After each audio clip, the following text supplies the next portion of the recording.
সকল প্রশংসা মহান সৃষ্টিকর্তার নামে। আমার হৃদয় থেকে আমার সকল গুরুকে জানাচ্ছি অসংখ্য ভালোবাসা এবং বিনম্র শ্রদ্ধা। হ্যালো গাইস, আপনারা সকলে কেমন আছেন? আশা করি সকলে অনেক অনেক অনেক ভালো আছেন। আমিও আপনাদের দোয়া এবং আশীর্বাদে অনেক অনেক অনেক ভালো আছি।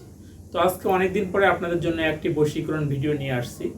তো এই ভিডিওটা আসলে একটা অসাধারণ ভিডিও।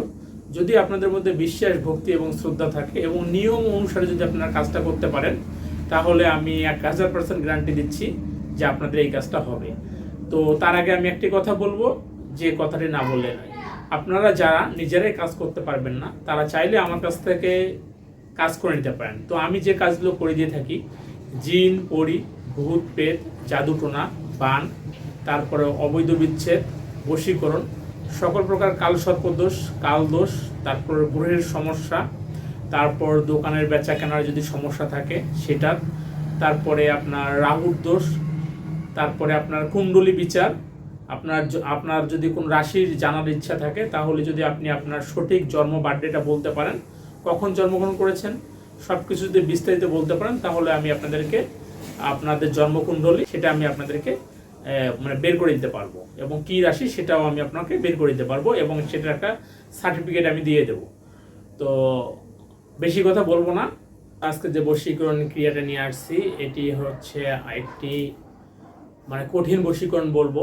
এই বশীকরণ ক্রিয়া আসলে সহজে বিফলে যায় না। তো আসলে আমরা বিশ্বাস, ভক্তি এবং শ্রদ্ধার সহিত যদি কাজগুলো করতে পারি, তাহলেই কিন্তু আপনার এই কাজটা হয়ে যাবে। তো আমি সর্বপ্রথম আপনাকে মন্ত্রটা বলতেছি, দেখুন মন্ত্রটা চলে আসছে।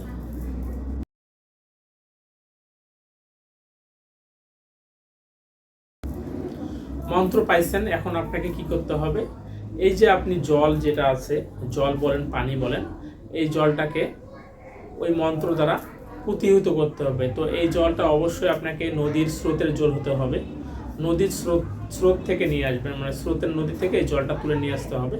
এটা আপনাকে মন্ত্রটা পড়তে হবে, একবার করে পাঠ করবেন। এই মনে করেন এই পানির উপরে ফু দিবেন, এভাবে 7 বার পাঠ করে 7 বার ফু দিয়ে এই পানিটা আপনি খাবেন। তাই এইভাবে আপনাকে 7 দিন কাজটা করতে হবে, তাহলে কিন্তু আপনার দূর থেকে বশীকরণ ক্রিয়া হয়ে যাবে। তো মন্ত্রটা আপনি কিভাবে সিদ্ধি করবেন সেটা আমি এখন বলতেছি। মন্ত্রটা অবশ্যই আপনার শনিবার, মঙ্গলবারের দিন নিরামিষ খেয়ে মুখস্থ করতে হবে, তারপর অমাবস্যার দিন সিদ্ধি করতে হবে।